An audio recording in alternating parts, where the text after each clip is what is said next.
Hey, what is going on, guys? It's DK. Back at you with another video here today on the 6th game CSGO main slate on Wednesday. A couple things before I get in the video. If you're new to the channel, my name's DK.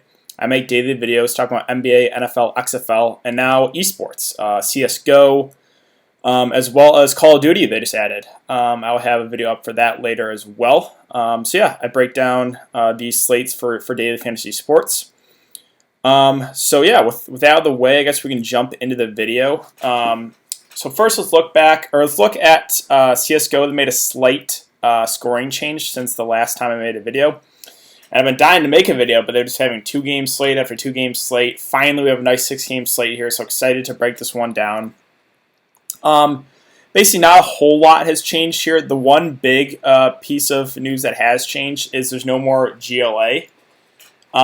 They took that out and added a round not played bonus as well as a match sweep bonus.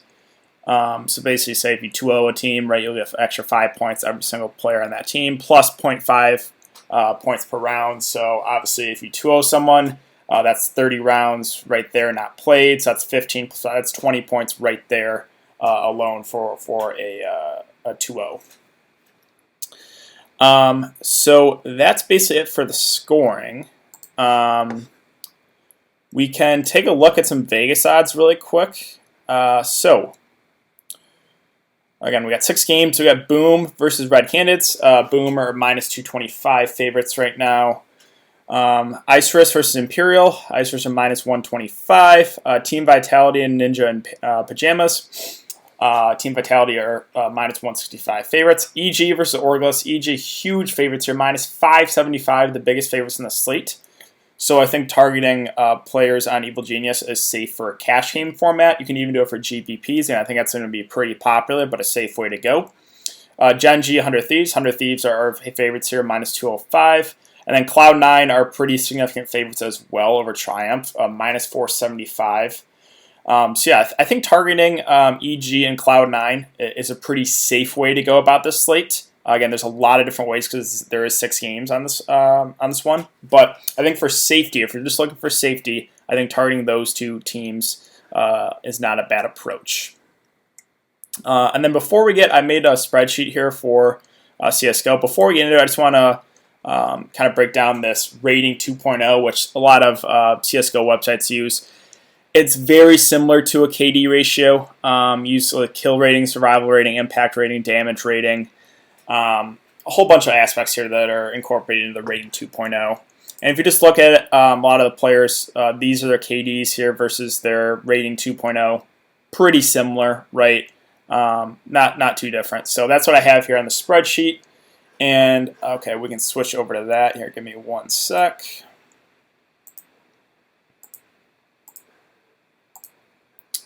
Okay, so I got this broken down right now by salary. So the highest price guys at the top, lowest price at the bottom. We have the team here, the Vegas line. So again, we have EG minus 575. Green is good. Obviously, red is bad. Red's like huge dogs. We have the rating 2.0, which again is very, very similar to a KD ratio here. Again, with green being good, red being bad. And then points per game. This is what Draftkings has. Some teams, there's 5 or 6 games. Some teams, only a couple games. So not like great statistic, but I thought I would include it here. And let me know what you guys think about these spreadsheets. I haven't really done anything like this in the past, but if you guys like this, I can continue to build out these spreadsheets for you guys. So again, at the top here, Breeze 10K for EG. They're huge favorites. He is their go-to Slayer. I think he's a pretty safe option. He's going to be popular, but you got to like his upside. Phelps here for Boom, I think really stands out. He's at a 1.41 rating 2.0 ratio the last 3 months, which is just insane. He has been on fire. Again, they're minus 215 favorites, so I think he's someone that's also going to be a pretty popular there at the top. Other guys I've interested in, I've been watching a lot of CSGO recently. I really like Floppy from what I've seen. He is really taking over the C9 squad. They're huge favorites as well. He is right now their go-to guy. Don't mind OC either. I think you can pair those guys together if you want. Or if you want to, I think Floppy's going to be high owned because of his recent performance. If you want to pivot off him, again, OC is basically the same price there, just $200 cheaper. So those are 2 guys that I have interest in as well. Cirque, kind of the number 2 there for EG. You're getting about a $1,500 discount off Breeze, so I don't mind that at all if you want to save a little bit of money. Again, the EG, the Cloud9 guys, I think those are the guys you want to target for safety. Let's see. Cello here, 8.2K. He's at a 1.24 rating 2.0 ratio the last 3 months. I think he's someone stands out at 8.2. Let's see. Again, I'll kind of talk about this as a cash game format, and then we can talk about guys I would take shots in for like riskier formats. Let's see. MOTM at only 7.4K. I think that does stand out. He's kind of been the number 3 there for C9 behind Floppy and OC, but he has taken over games recently. So he's a guy that, again, if you can't get into those Cloud9 guys at the top, I think he stands out as a pretty good play there at that price. Let's see.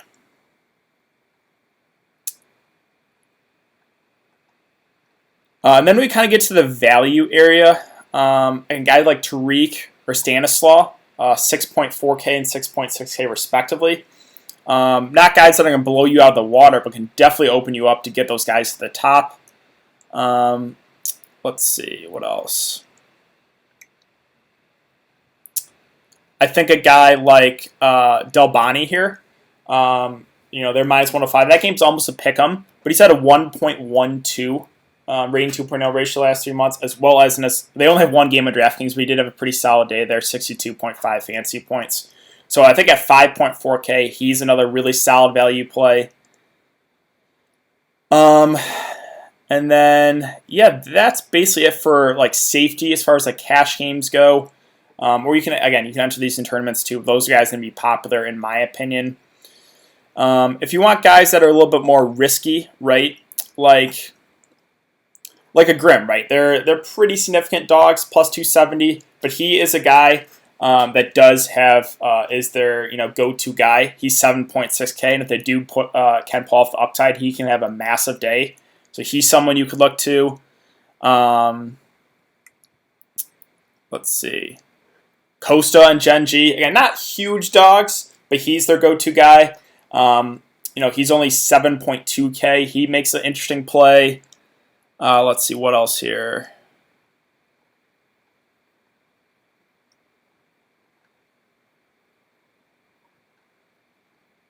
Don't mind Destiny there at 6.2 for red.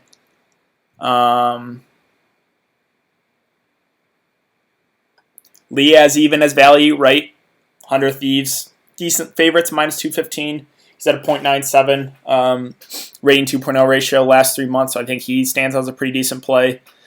And then, again, even Daps at the very bottom here, he's 4K. Hasn't been great, but I think he's viable just because of that price tag. So now let's switch back over to DraftKings here.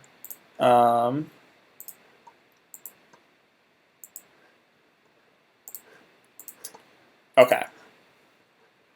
So in these in the small slates, right, we've seen a lot of 3-3 stacks win or 3-2-1 stacks win it in like 2 or 3 game slates. Now we have a 6-game slate. So this makes it interesting. I don't think you necessarily have to go crazy on stacking. I think you can play it safe and maybe go like a 3-man stack with C9 or a 3-man stack with EG. But you definitely, that's not, I don't think you necessarily have to. Also, again, that removing the GLA format for scoring does really help because like if games go to overtime, you're not going to get negative points. So say you think a game stays close and has a chance of going to overtime, that could be huge. So,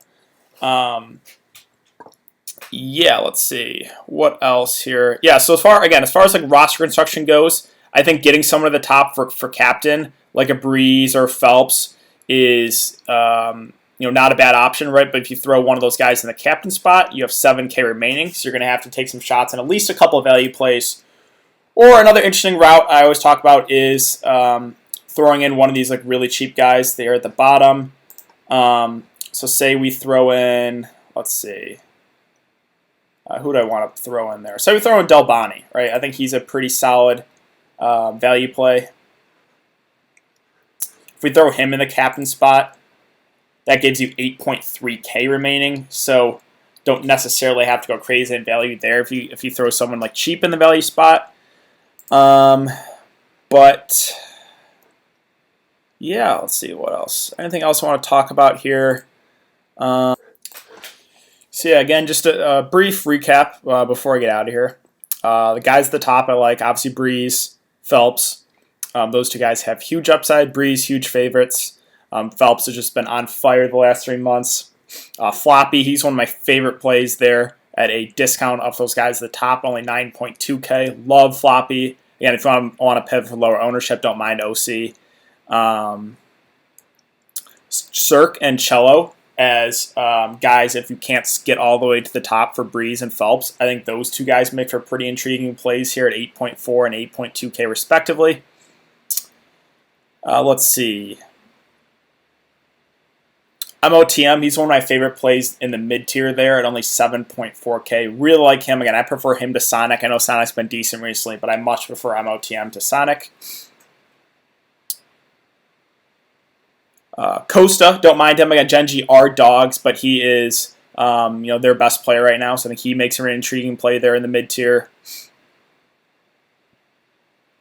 The other guys in EG, right, Ethan, Tariq, Stanislaw, I think those guys make for pretty decent plays. Infinite and him, Wardell, those are the top guys there on Orgless, but they're huge dogs. They make for risky plays, but if by the off chance that Orgless can maybe pull off a map or even an upset, you could see big performances from Infinite or Wardell. I think those guys make for intriguing GPP plays. Let's see.